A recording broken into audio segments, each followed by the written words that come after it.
आपल्या नांदेड परिक्षेत्राचे पोलीस महानिरीक्षक श्री शहाजी उमाप साहेब, त्याचप्रमाणे आपल्या नांदेड जिल्ह्याचे कर्तव्यदक्ष पोलीस अधीक्षक अभिनाथ कुमार साहेब यांच्या आदेशाने अवैध धंद्याचे समूळ उच्चाटन करण्यासंबंधाने मोहीम चालू आहे।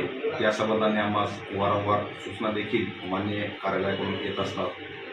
त्याच दरम्यान काल दिनांक 9/3/2026 रोजी मौजे तामसा तांडा शिवारामध्ये पत्त्याचा क्लब चालू असल्याची माहिती आम्हास मिळाल्याने आम्ही गोपनीय बातमीदार त्या ठिकाणी पाठवला आणि खात्री केली।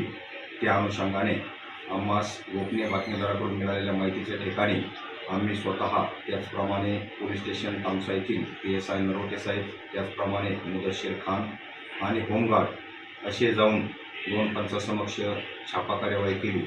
त्या ठिकाणी आम्ही 100 मीटर अंतरावर असताना जुगार खेळणारे त्या ठिकाणी आम्हाला दूरनच बघून पळून गेले, परंतु त्या ठिकाणी त्यांच्या एकूण 9 मोटरसायकल आणि 13,240 रुपयाचा रोख मुद्देमाल आणि जुगाराचे साहित्य मिळून आले आहे।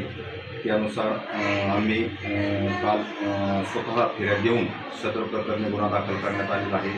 त्या ठिकाणी एक इसम देखील त्यास पळता न आल्याने मिळून आला। त्याचे नाव संजय तुकाराम धुमाळे, राहणार हळेगाव येथील आहे। त्यास देखील ताब्यात घेण्यात आले आहे आणि फिर्याद दिल्यावरून पोलीस स्टेशन तामसा गुन्हा 37/2026 कलम 12 अन्वये गुन्हा दाखल करण्यात आलेला आहे।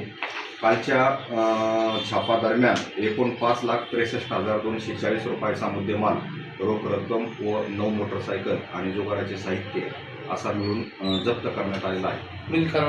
पुढील कार्यवाही तपासी SI शिंगणवाड करत आहेत। सदर मोटरसायकल धारक जे कोण आहेत त्यांचे RTO कार्यालयाकडून त्यांची माहिती घेऊन सदर जुगार कोण चालवत होतं, त्याचप्रमाणे जुगार खेळण्यासाठी कोण कोण होते याबाबत तपास चालू आहे।